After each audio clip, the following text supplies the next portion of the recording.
เซมเบิดเครื่องใช้ของซอยเพิ่นเฮ็ดจังไดบัดทีนี้ป้าไว้ใช้บัดนี้คือได้ยินผ่านคือว่าสิบ่อยู่ว่าซั่นแม่อีกยังอีกจักมื้อนะกะมันจ่อแล้วได้อีก2มื้อทางอัน2มื้อนี่แหละคันว่ามื้อปลายแท้แต่ว่าเฮาก็บ่เคยเฮ็ดก็ต้องลองเด้อเฮ็ดได้ซั่นเนาะแม่ต้องเสี่ยงเบิ่งแต่ว่าปัญหาบัดนี้ก็คืออันเรื่องบัดนี้ลูกเจ้าบัดเพิ่นว่าไปเฮ็ดเวยกเฮ็ดงานเลยสิได้สิเอาไปนำบ่เรื่องลูกเรื่องเต้านี่ก็มีแต่ว่าเพื่อนเดี๋ยวเบิ่งนี่แหละค่ะว่าพี่น้องเพิ่นว่าเดี๋ยวนี้นะลูกหลาน2คนนี่สิทำให้เด้อบอกให้เพิ่นถ้าว่าเพิ่นบ่ตอบไปนั้นเฮาก็ยังว่ากันไปยังไม่แล้วเจ้าได้อันนั้นน่ะบ่ปรึกษากับเพิ่นคุยกับเพิ่นแล้วบ่ยังบ่ได้ปรึกษายังอยู่ของว่าเฮาก็ตะกี้ก็ยังบ่ได้เวียกเด้บ่ได้แล้วก็แรงหรือว่าเดี๋ยวสิลงกับเพิ่นเบิ่งต้องอบรมกับเพิ่นนั่นแหละเนาะแม่นเฮาต้องอบรมกับเพิ่นเฮาเพิ่นมาลูกหลานเอ้ยสิเบิ่งน้องลูกหลานสำนันก็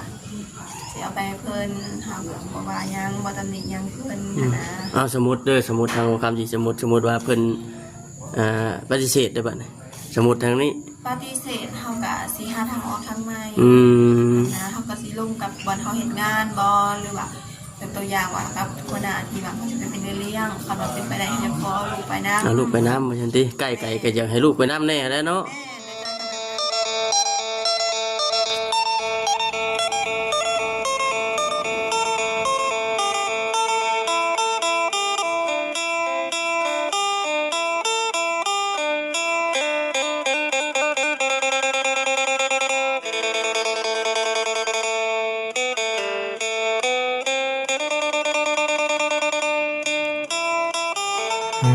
เถอะ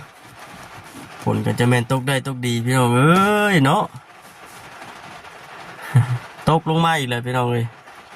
พวกนี้นะเอื้อนแล้วโจ้แล้วพวกหันกำลังอุ่นใจว่าสิได้ยันเมื่อได้อีดอกว่าสันเพราะว่ามันตกแห้งเลยพี่น้องเลยตกลงมาผ่อนก็ตกมาตอนพม่านั่นก็น้ำไหลทางหวยน้อยเท่านั้นอย่าลดเมื่อบ่ได้บ่เป็นว่าอย่างดอกพี่น้องเนาะอย่าลดเมื่อบ่ได้เราตกประยุทธ์ประยอนเลยคือว่าเมื่อบ่ได้รถพี่น้องคือว่าสิเมื่อทั้งพี่เป็นแห้งทางแห้งโหดแต่ว่าพังเบิ่งพี่น้องเลยคลิปนี้กับสิพาทางพ่อแม่พี่น้องที่เข้าไปทานไทยกับเป็นเอ้นางเพื่อนนี่แหละหรือว่าสาวนางไม่ห่างลูก2ล่าสุดผู้หันเพิ่นออกมาขอโทษทางญาติพี่น้องเพิ่นเพราะว่าพี่น้องเพิ่นโทรมาหาทางทีมงานแต่ลาย2พี่น้องเนาะทีมงานเฮานี่แหละรวมทางบ่คำพร้อมนี่แหละเพราะว่าสาวนางเพิ่นก็บางคำผู้เฒ่าผู้ถึงการก็แม่นก็บางคำก็ได้พาดพิงไปถึงญาติพี่น้องเพิ่นมีแต่ว่าให้ทางFC เข้าไปพังน้ำกันน้ำคลิปอันผู้หันนะพี่น้องเลยเป็นจังใดก็ได้เนาะคลิปนี้นะมีแต่ว่าบางคำสิพาทางFC เข้าไปทานไทยเบิ่งเพราะว่าล่าสุดนี่โอ้ลาวสีบ่ได้อยู่นี่เดี๋ยวได้พี่น้องบัดนี้ล่าสุดนี่แม่นอันสิไปแล้วว่าซั่นไปเฮ็ดงานแล้วพี่น้องเลยเนาะแต่ปัญหาก็คือว่าไปเฮ็ดงานแหละผู้ใดบัดนี้สิเอามันลูกเรานะหรือว่าสิให้ญาติพี่น้องมาเอาเมื่อไปเลี้ยงท่าบ่หรือว่าสิได้หรือว่าเราสิพากไว้นำมันเวียงบ่เวียงแล้วสิรับเลี้ยงท่าบ่หรือว่าแนวใดอันนี้ก็ยังบ่ทันได้ฮู้เทื่อนึงพี่น้องเลยเนาะFC ก็สงสารเล่ากับลายได้พี่น้องเลย FC คอมเมนต์เข้ามาหลายคือพาลูกน้อยอยู่แบบนี้ว่าซั่นฝนตกฝนลิ้นที่แล้วก็อยู่บ่ได้เลยพี่น้องเลยก็ตอบเพิ่นก็ได้มื้อใดฝนตกมื้อใดฝนลิ้นนี่แม่นได้พาลูกน้อยมานอนอยู่เฮือนได้เวียงนี่แหละนี่มื้อนี้ก็คือกันนี่ฝนตกมื้อเว้นตอนเว้นก็อยู่บ่ได้กลางคืนก็อยู่บ่ได้แล้วแบบนี้ช่วงฝนตกนี่เนี่ยประเด็นหลักๆก็คือ สิไปเฮ็ดเวียกแล้ว แต่ว่า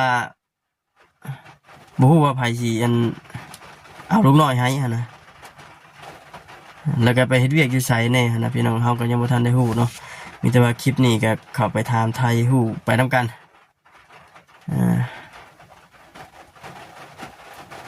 เพราะว่ามื้อนี้ก็มีอันผู้ใหญ่ทางบ่แซนเนาะได้ซื้อเครื่องซื้อของนี่แหละพี่น้องของใช้ของซอยหลายๆอย่างอยู่เนมเข้าไปก็ได้เป็นน้ำกินน้ำอย่างแน่กับของใช้เพราะมีเครื่องมีอย่างแล้วก็บ่ได้อยู่ว่าซั่น เอามีแต่เข้าไปติดตามเบิ่งนำกันนั่นแหละพี่น้องเนาะจังใดก็ถ้าหากว่าคำใดทางบ่คำแล้วก็ทีมงานเนาะแล้วก็ทางอื่นเราเว้าหยังผิดพลาดก็กราบขอโทษขออภัยหลายๆเด้อเนาะไปจังใดก็ไปเบิ่งไปชมนำกันพี่น้องเอ้ยผลยุดแล้วบัดนี้โธ่น่าจะไหลพี่น้องพุ่นขนาดอยู่แถวทางนี่ก็ได้เอาผลยุดแล้วกับมีแต่ว่าไปพูดแล้วบัดนี้ให้นางอารมณ์ก่อนได้ใดว่าซั่นเปื้อนเบิดนี่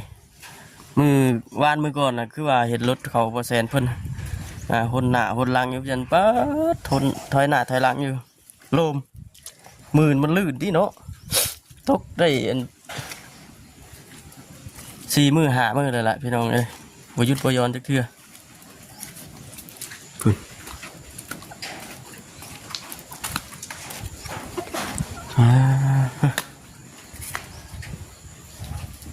ผลึกแท้อันนี้เต็มปึ๊กโอ้ สบายดีคนน้อยเด้ว่าเด้อนางเบิ่งโทรศัพท์โดยเอาโทรศัพท์ให้เวียงเพิ่นแล้วว่ามาเบิ่งบ่สบายใช่มั้ยจ๊ะแม่นอายเอาเช่าเอื้อยแล้วน้องอายผู้เพิ่นเป็นเอื้อเนี่ยใครแน่ล่ะบ่แม่นเอื้อยแล้วใครแน่นะน้องมาอายเบิ่งคันตั้งกล้องกันพี่น้องเนาะเหมือนอัดขนมเขาอีกบ่จักบ่ยังบ่ได้กินบ่ได้กินบ่เอาแต่กินนมแล้วเปรี้ยวกล่องนึงมันคือว่าแน่แหละเนาะมันอากาศมันพี่น้องฝนตกคือมื้อนี้คือกันนี่มืดมืดเวทหน่อยสิเมื่อคืนนี่เป็นไงทางนี้ตกบ่ตกคืนแห้งเมื่อคืนแม่ของน้ำทิพย์แล้วคือน้ำไหลหลอกไหลลงจ้าเลยติแต่พวกนั้นก็ยังคิดว่าคิดน้อยคิดใหญ่สิมื้อได้อยู่บ่ว่าซั่น ฝนตกมันแห้งอีเลยพี่น้องเอ้ยทางมาอีกอย่างมันก็เป็นห้องเป็นอย่างนั้นแหละเนาะแม่มันเป็นห้องเป็นห้วยน้อยตอนมาแล้วก็น้ำเกือบตีรถพุ่นเป็นได้เมื่อคืนนี่มานอนพี่บ่แม่ฝนตกแห้งดอกพันหูมานอนพี่เอาง่ายๆสมมติว่ามื้อใดฝนตกฝนดินน่ะแม่นเข้ามานอนพี่ฝนดินธรรมดาค่อยๆมันก็มานอนพุ่นฝนตกแบบเมื่อคืนนี่เขาจากลงแต่มันบ่อยู่แน่นอนเนาะวันนี้มันหยุดนะมันลงบนนี้มันทำเป็นหนักบ่ได้โอ้ยเนาะเลยง่ายมาอยู่มานอนนี่แต่คืนนี้ใครแน่บ่มานอนอยู่พี่ใครระหว่างนอนอยู่นี่ก็พุ่นเป็นได้นอนอยู่พี่ก็โอเคแต่ว่าก็คือว่าของอะไรนอนพี่ก็โอเคอยู่แต่เกรงใจเพิ่นเกรงใจพอดีว่าเฮาเป็นคนเกรงใจคนเป็นคนเกรงใจคนง่ายเอาเนาะช่วงที่ว่ามันขับขันช่วงใดที่ว่ามันจำเป็นแห้งแม่เขาจะมาหาเพิ่นมาอยู่น้ำเพิ่นนี่ก่อนได้ใช่ตกผลดินกับพาลูกพาเต้าอยู่หันโอ้ยมันก็ปั่นบัวแล้วเนาะลอยทั้งลอยรถอยู่หันเปียกอยู่สมปีได้จากกันพื้นไทยเนี่ยก็มันหอบรุกกูแล้วแม่ฝนตกมันแห้งมันนี่มันพื้นไทยมันควันขึ้นมาประดับฝนอยู่ใบไม้อีกมันหงลงไปใส่ขี้เก่าป้าตัวเครื่องคองก็ไม่ธรรมดาจื้ออยู่บ่กูใหญ่เพิ่นเอาให้เนี่ยเพิ่นบ่ได้ไปส่งออกชื่อบ่เพิ่นอันนี้ครับเอื้อยหักหรือไอหักบ่แซ่อันนี้ก็ขอบคุณเป็นหลายๆนั่นแหละเป็นน้ำเป็นในเนาะแม่นของไอหักบ่แซ่เบิดเครื่องใช้ของซอยเพิ่นเฮ็ดจังไดบัดทีนี้ป้าไว้ใช้บัดนี้คือได้ยินผ่านคือว่าสิบ่อยู่ว่าซั่น แม่ อีกยังอีกกี่มื้อนะ กะมันจอดอะไร หึ อีก20,000ทางอัน20,000นี่แหละคันว่ามือปลายแท้แต่ว่าเขาก็เบิ่งน้ำทานคนนี้กะไร โอ้ ประเด็นนะเพราะว่าเป็นไปได้แค่ในบริหารของแต่เมืองอื่นนี่ ไกลบ่จากนี้บ่จะไปสมัครบ่ กะไกลหรือไกลกะอยู่เวียงจันทน์ ป๊อดเถอะ คิดว่าไปหาสมัครงานอยู่แถวๆนี่นะสิเนาะ โอ้แต่ว่าเขาเห็นเขาเอาประกาศลงในเฟซเดย์ สาเหตุที่ว่าไปสมัครนี่นะเจ้า สมัคร เซตไป ฝ่ายเฟซทางอันนี้เด้แบบว่าเขาทีมทำงานเนาะเอาอย่างตัวอย่างว่าเขาหาคนงานนะเขาฝากพิมพ์เบอร์ไว้เขาโทรไปลงกับเขาไปอันนั้น เชื่ออยู่บ่บัด กะ ไว้ใจเขาอยู่บ่บัด กะเสือ50ต้องเสี่ยงพร้อมเชื่อแน่เสี่ยงแน่ได้ติ ถ้าว่าสิเขาหลอกไปหาประเทศโมโหแล้วแม้มันเมืองใหญ่เด้ เออ ในเด็กกับว่าเขากับว่าทำประกันว่าเสือได้เขามาส่งทีเห็นงานให้เบิ่งเพื่อที่นะ เออ ที่เขาไปแจ้งเพิ่นสองคนทีที่ว่าเห็นงานให้เบิ่งกับแม่แล้ว เออมั่นใจคักแน่แล้วเนาะอย่างอันนั้นเคลียร์กันคักแน่ เขาว่าส่งพื้นที่ให้เขาคงบ่มีปัญหาหยัง นะเขาก็อยากได้คน ต้องการคนงานด่วนว่าซั่นเนาะ แม่ งานหยังเอาขออนุญาตนำ ก็ไปเป็นเลี้ยงให้เขา เลี้ยง แม่เลี้ยงหมดเฮ็ดก่อสร้างนี่ เออ เฮ็ดก่อสร้างเอาไปเป็นแม่ครัวเฮ็ดอยู่เฮ็ดกินให้เขา เออเรื่องถามว่ามีคนฮู้จักบ่อยู่พุ่นก็บ่มีเด้อเนาะแบบว่าเฮาเว้าง่ายๆก็เห็นกับเจ้าอันต้องการคนงานนะพี่น้องเขาประกาศหาน้ำเฟซน้ำหยังที่นะ เขาประกาศหาเขาสมัครเบิ่ง สมัครเบิ่ง เขาบ่ได้เขาก็ได้เฮ็ดเขาบ่ได้เขามาแล้วนะ เคยไปอยู่บ่ล่ะทางเวียง กะบ่เคย บ่เคยไปคือ ถ้าว่าหลายปีทางหลังน่ะก็เคยไปอยู่ไปบ่แม่นไปเวียงตั้งแต่เอาไปกับลูกกับผู้เคยไปเฮ็ดโรงเรืออยู่ปักลายพุ่น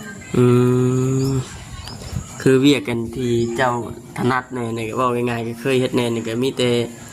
คนทำงาน โรงงานเนาะ คนบอกว่าโรงงานแล้วก็ตะเกานะคอยเป็นเจ้าคนโรงงานแล้วต่อมาคอยมาเห็นโรงเรือย โรงเรือยโรงงาน แม่ทำอะไรแม่ครัวนี่ก็เคยเห็น บ่เคยเฮ็ดก็ต้องลองเด้อเฮ็ดได้ซะ แม่ เนาะ ต้องเสียงเบิ่ง แต่ว่าปัญหาบัดนี้ก็คืออันเรื่องบัดนี้ลูกเจ้าบัดเพิ่นว่าไปเฮ็ดเวียกเฮ็ดงานแล้วสิได้สิเอาไปนํบ่ เรื่องลูกเรื่องเต้านี่ก็มีแต่ว่าเพื่อนเดี๋ยวเบิ่งนี่แหละเขาบอกพี่น้องเพิ่นว่าเดี๋ยวนี้นะลูกหลานสองคนนี่สิทำบุญให้เด้อเขาบอกให้เพิ่น ถ้าว่าเพิ่นโทรตอบในนั้นเฮาก็ยังว่ากันไปยังไม่ เดี๋ยวเจ้าได้อันนั้นนะบ่ปรึกษากับเพิ่นคุยกับเพิ่นแล้วบ่ ก็ยังบ่ได้ปรึกษา ยังอยู่ ของว่าเฮาก็ตะกี้ก็ยังบ่ได้เรียกเด้คือเฮาได้แล้วก็แรงหรือว่าเดี๋ยวสิลงกับเพิ่นเบิ่ง ต้องอบรมกับเพิ่นนั่นแหละเนาะ แม่นเฮาต้องลงกับเพิ่นเฮาเพิ่นมาลูกหลานเอ้ยสิเบิ่งน้องลูกหลานสันดานก็สิเอาไปให้เพิ่นเฮาก็บ่ว่าหยังบ่ตำหนิหยังเพิ่นนะ สมมุติเด้อสมมุติทางคำสิสมมุติว่าเพิ่นปฏิเสธได้บัดนี้สมมุติทางนี้ ปฏิเสธเฮาก็สิหาทางออกทางใหม่ นะเขาก็สิลงกับวันเขาเห็นงานบอลหรือว่าเป็นตัวอย่างว่ากับคนหน้าที่แบบเขาจะเป็นเรื่องเขาแบบเป็นไปได้ให้จะขอลูกไปนะ ลูกไปน้ำมาชันติใกล้ก็อยากให้ลูกไปน้ำแน่แล้วเนาะ แม่ในใจเขาแบบนั้นแต่บางครั้งเขาก็ตะลงกับมิตรเขาก็อยากโอเคเขาบอกเขาไม่มีทางออกทางเขาก็อัดสีใดกับมีนะมันต้องเสี่ยงเบิ้ง เขาก็จำเป็นเขาก็ได้ แม่เขาก็ต้องเสี่ยงหลายสิ่งหลายอย่างแม่ อันนี้ก็เรื่อง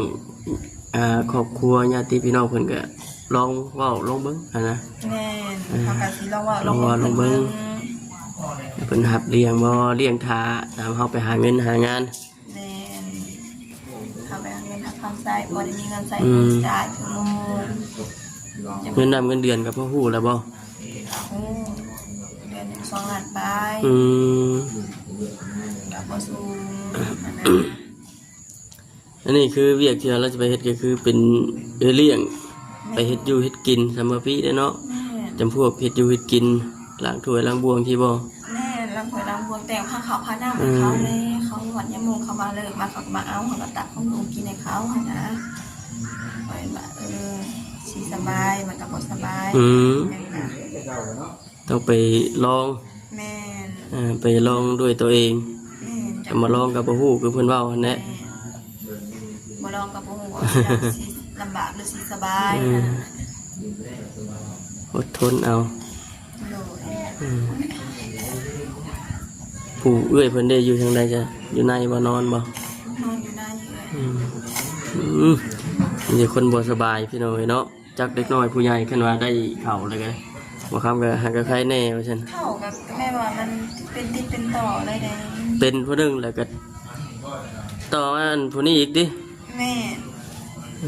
เป็นเอื้อยแล้วก็ติดน้อง กินยาแล้วบ่ ก็กินยาโดนซึมให้เอื้อยแล้วก็กินเช้าแล้วก็เอื้อยบ่กินเอาให้น้องกิน บ่ได้แค่ยาบ่ผู้น้อย กาบ่แค่ อายุจะเนาะเป็นกินกินยากับไปได้สิใครแน่ แม่ ไม่ยังจะ ใช่ นี่กล่องนะ นี่กล่องไพ่เด้ โอ้ยเนาะความแสงสว่างเพิ่นพี่น้องเอ้ยเนาะ คันว่าแล้วก็นี่ก็หูตาเฮาอีกอันนึง มันก็แน่นอนแล้วแหละอันนี้ เอามาให้ครบสุด ครบสุดเป็นโมเฮเตกระโปะ กระโปงเป็นยำหยอกอุ่นยุ่งยังเครื่องใส่เพิ่นให้เบิดครบสุด ที่แน่ๆก็คือเพิ่นว่าอยากให้ลงไปแล้วติเฮ็ดงานน่ะเด้ แม่เพิ่นผู้บ่เฮ็ดงานน่ะเพิ่นจี้ก็แล้วคันมาว่าเพิ่นบ่มีคนเฮ็ดกินหั่นนะบ่มีคนเฮ็ดกินบ่มีคนผู้ซอยครัวเพราะว่าที่อยู่ในหั่นเป็นคนบ่หลายหั่นนะแบบว่าจำนวนคนเฮ็ดเวียกหลายกว่าคนเฮ็ดกินเขาอย่างไรเพิ่ม มันบ่ท่วงบ่ทันว่าซะเนาะเฮ็ดอยู่เฮ็ดกินบ่ท่วงบ่ทันกันไอ้ดอกมันก็บ่ได้มีแต่เฮาผู้เดียวกันว่าลงไปก็ได้มันมีอีกหลายๆคนอยู่เด้เพียงแต่ว่ามันขาดคนหนึงซื่อมันขาดแล้วก็เจ้าต้องการเพิ่มนะตัวใดเฮาบ่เป็นตัวใดเฮาบ่เข้าใจก็ถามผู้ที่เพิ่นอยู่ก่อนนั่นแหละเฮ็ดหยังก็ตามเต้นะบ่ได้ก็ได้ ที่บอกอะมองดูตัวง่ายๆกับมันก็ซีมีแบบผู้ซ้อน มันก็เป็นนั่นแหละ คนดีลามมาต่างกัน เฮ็ดหยังก็คือกัน ก็คือโครงงานคือการเอาก่อนทำสิเขากับมีคนซ้อนทำคือการอะไรนั่นก็คือการมีเขาหักซ้อนที่ผู้เห็นงานแล้วก็บอกว่าเขาสิปายเขา สอนเนาะ เฮ็ดไปแล้วก็สิ้นไปเองมานี่ แม่ ว่าลงไปเลยเอาบ่ยังบ่ทันได้เอาพอใหม่มาต้อนแล้วว่ายังบ่ทันคิดบ่มันขึ้นจากนี่มันขึ้นจากลมนะไม่แต่ว่าแม่มึงน่ะลูกเด็กก็แล้ว กำลังใจที่ดีที่สุดว่าซั่นติ แม่ใจที่ดีที่สุดนิดนึงคือลูก2คือพออันรักในเฮือน แม่นั่นแหละอันนั้นก็เรื่องนั้นก็ถามว่ามีได้บ่ก็ได้อยู่เดี๋ยวมัน กับขึ้นกับเฮา มันยังบ่ทันได้ฮอดยามฮอดหยังมันเด้ แม่หอดยามหอดขามัน แต่ว่าในช่วงนี้ก็คือบุกบืน แม่ เฮ็ดหน้าที่ตัวเองให้มันคักแน่ก่อน แม่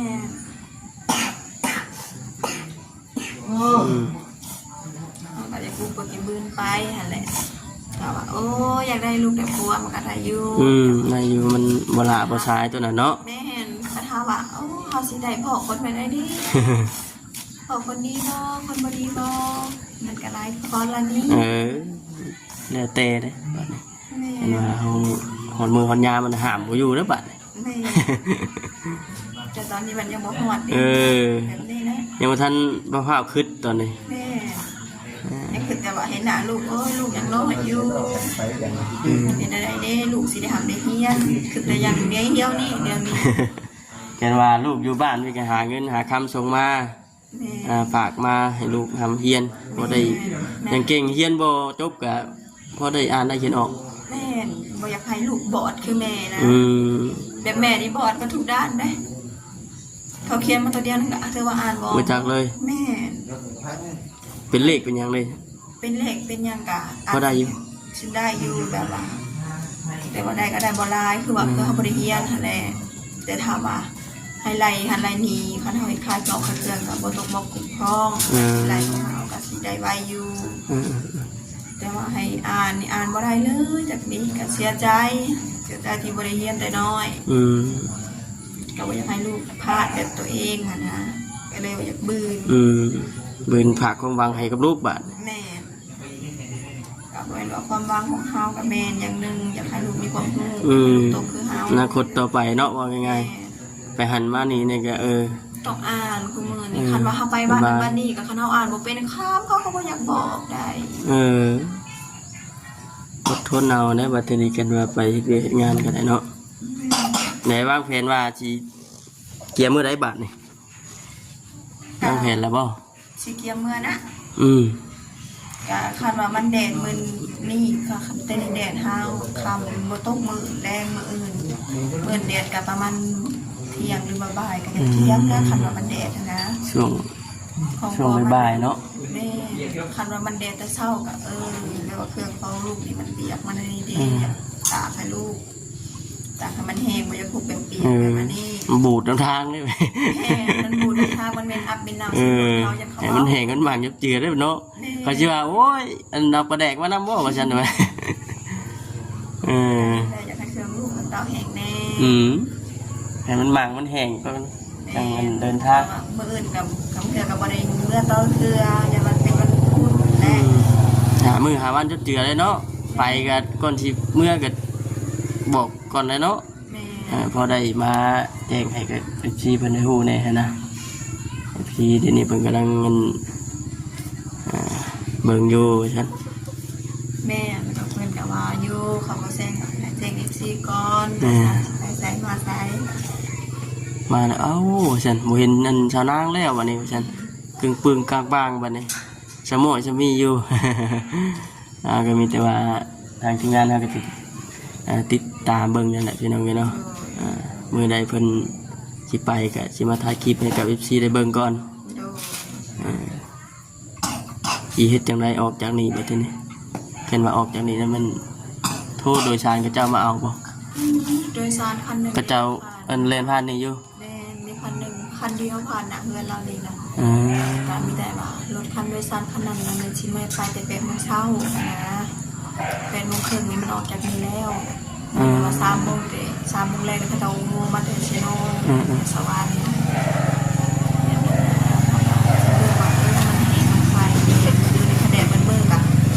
วันพุธที่เขาก็เริ่มลงมือเมื่อได้แล้วเคลื่อนที่ได้แล้วเคลื่อนที่เลยบัดแม่มีแต่ว่าสิเป็นลงใช้ก็ว่ากันอีกทีนึงรถโดยสารนี่เขาแล่นนี่เขาตรงลงเตะคิวเซโนถ้าว่าเขาสิไม่หาพอเท้าไม่นายเขากันพอเท้าอีกแต่รถไปต่างหากอีกไม่เห็นเอา3 ล้อไปต่างหากจาก3 ล้อเอาแบบนี้นะว่าเขาสิยันรถเขาฮอตทีแม่ในระยะทางจากชิโนเมื่อหาบ้านเราเองก็เติบหนึ่งบ่กาแต่ว่าชิโนหาบอนอันพอเท้าอยู่เนาะพอขึ้นทีกะสีเตนี่หาทับพนมน้อยเตนี่หาทับพนมน้อยโอ้ทางเมื่อนี่บ่แม่กับโบไกปานใดกับโบไกปานใดโบไกเนาะมีแต่ว่าบ่ได้จังหวะกันอีกทีนึง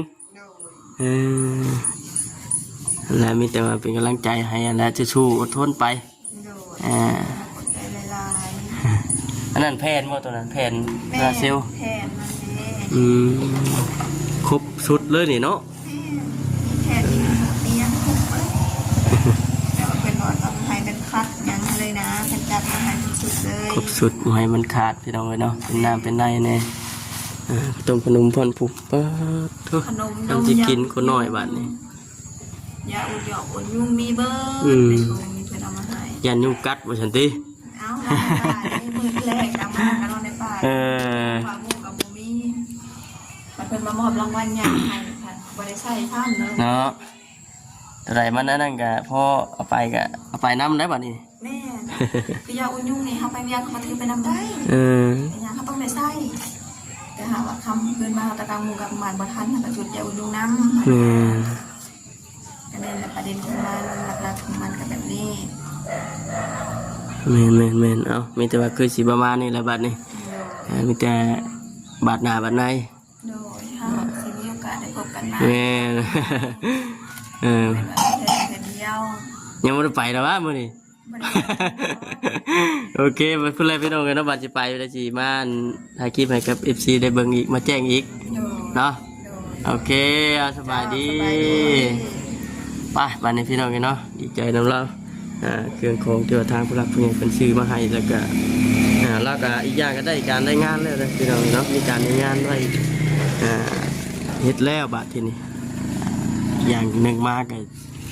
สิมีเงินดำเงินเดือนกินแน่นะอนาคตหลายๆแน่ไปจ้าพี่น้องคลิปนี้ก็คือสิประมาณนี้จากไหนก็ขอให้ทางพี่น้องอยู่ดีมีแห้งเด้อเนาะสบายดี